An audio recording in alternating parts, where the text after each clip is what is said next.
जय श्री कृष्णा साथियों। आज पढ़ाने से पहले मैं एक सुविचार आप सबके समक्ष प्रस्तुत करना चाहता हूँ।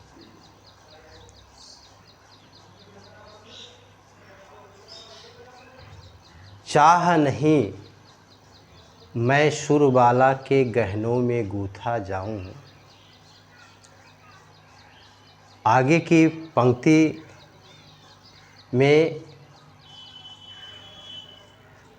क्या इच्छा व्यक्त करना चाहता है और कौन है, ये आप पंक्ति के माध्यम से खोजने का प्रयास करें।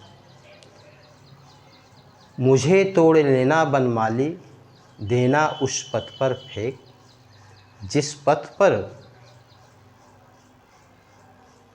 शीश चढ़ाने जावें वीर अनेक। मातृभूमि के जिस पथ पर शीश चढ़ाने जावें वीर अनेक। यहाँ मेरे कहने का ये आशय है कि एक पुष्प है, किसी बगीचे का पुष्प है, वो अपनी इच्छा व्यक्त कर रहा है कि मैं किसी सुंदरी बाला के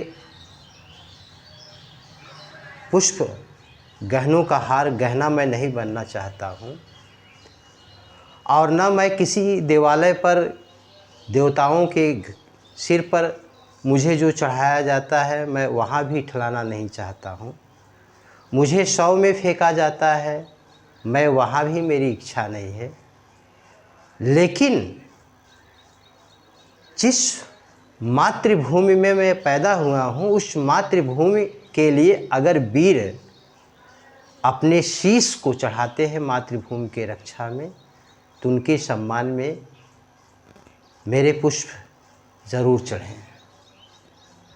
साथियों, मैं ये कहना चाहता हूँ कि जब पुष्प अपनी उपयोगिता इस देश के लिए देना चाहता है,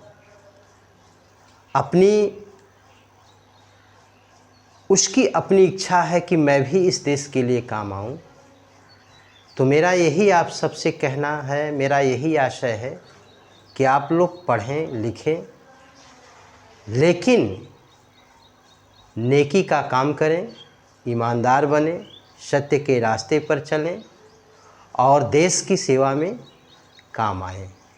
चलिए, धन्यवाद। आगे हम लोग चलते हैं। Unique learning M YouTube channel पर आप सभी का स्वागत है। सिंटेक्स हम लोग पढ़ रहे हैं, यूज़ ऑफ इन्फिनिटिव। आज हम लोग इसका प्रयोग पढ़ेंगे।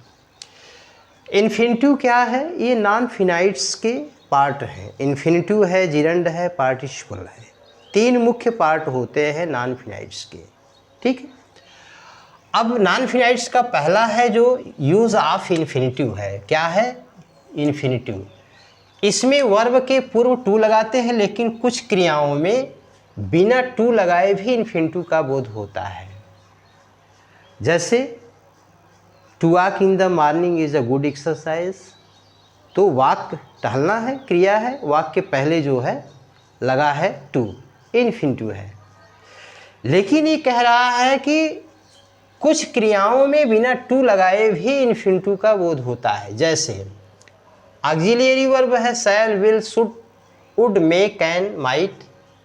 कुड, मस्ट के अलावा नीड है, हियर है, सीयर है, सी है, मेक है, फील है, वॉच है, लेट, बीट, बिहोल्ड, एक्सेट्रा। अगर ये सब लगे हैं तो ये सब जो है इन्फिनिटिव का बोध कराते हैं। अगला है he is going to Agra to see the Taj. यहाँ पे सी के पहले टू लगा है, ठीक है, तो ये इन्फिनिटिव है। जहाँ मुख्य क्रिया के पहले टू लगेगा वहाँ जो है इन्फिनिटिव माना जाता है। इन्फिनिटिव दो तरह से होता है, एक सब्जेक्ट के रूप में होता है, दूसरा ऑब्जेक्ट के रूप में होता है। जैसे to smoke is injurious for health, माने धूम्रपान करना स्वास्थ्य के लिए हानिकारक है, इंजूरियस, ठीक है। इंजीरियस। तो he is going to Agra to see the Taj, और वो पहले होगा सब्जेक्ट के रूप में, लेकिन यहाँ टू सी क्या है, ये ऑब्जेक्ट के रूप में। ठीक है, अगला यहाँ है, हमने समझाने का प्रयास किया है, to smoke is injurious for health. यहाँ जो है स्मोक के पहले टू लगा है, ये सब्जेक्ट के रूप में, एज सब्जेक्ट काम कर रहा है, फॉर हेल्थ। अगला है ही शुड डू इट, उसे इसे करना चाहिए। इन्फिनिटिव ना का बोध कराता है, ना लेनी का बोध कराता है, क्रिया भी कराता है। तो ही शुड डू इट, उसे यह करना चाहिए। डू करना, ना, तो शुड आ गया। तो ये ऑक्सिलियरी वर्ब है, अगर ये आते हैं तो ये भी इन्फिनिटिव का ही बोध कराते हैं। यू मस्ट गो देयर, तुम्हें वहाँ अवश्य जाना चाहिए, ना जाना चाहिए। ठीक है।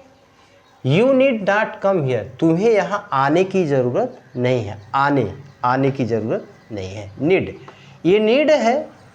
ठीक है, तो नीड जो है आपका दोनों का काम करता है, हेल्पिंग वर्ब का भी काम करता है और किसका काम करता है, मेन वर्ब का भी काम करता है। You need not come here. ठीक है ना। लेट हिम गो, उसे जाने दो। ठीक है। अगला है why was he let go, उसे क्यों जाने दिया गया, पैसिव एज। अब यहाँ कहेंगे कि गो में तो गान लगा ही नहीं है, तो कैसे पैसिव एज, लेट ही है। Why was he late, subject के बाद लेट है, तो लेट लेट लेट, ये first form, second form, third form का बोध कराता है। तो ये लेट आपका जो है पैसिव एज है। नेक्स्ट नाउन जो है, यहाँ पे नाउन में क्या है, एडजेक्टिव तथा एडवर्ब के रूप में रखी हो। अगर नाउन जो है एडजेक्टिव तथा एडवर्ब के रूप में रखी हो, एडजेक्टिव तथा एडवर्ब के रूप में नाउन, ठीक है, तो उनकी पूर्व की क्रियाओं में टू, ठीक है, उनकी पूर्व की क्रियाओं में to, ought, about, used, in order, due, तो टू का प्रयोग होता है क्रियाओं में टू लगता है। तो पूर्व की क्रियाओं में टू लगता है, जैसे आर्ट टू हो गया, अबाउट टू हो गया, यूज टू हो गया, इन ऑर्डर, ड्यू टू। एवं नो के बाद अगर हाउ आए तो इन सभी के बाद भी टू लगाते हैं। पहला है the train is about to arrive, रेलगाड़ी आने वाली है, रेलगाड़ी आने वाली है। ठीक है। दूसरा है ही यूज्ड टू गो, वह जाया करता था। थर्ड है ही नोज हाउ है के बाद टू स्विम लगा है, तो नोज हाउ के बाद स्विम लगता है। He went there in order to inspect ill personally, तो इन ऑर्डर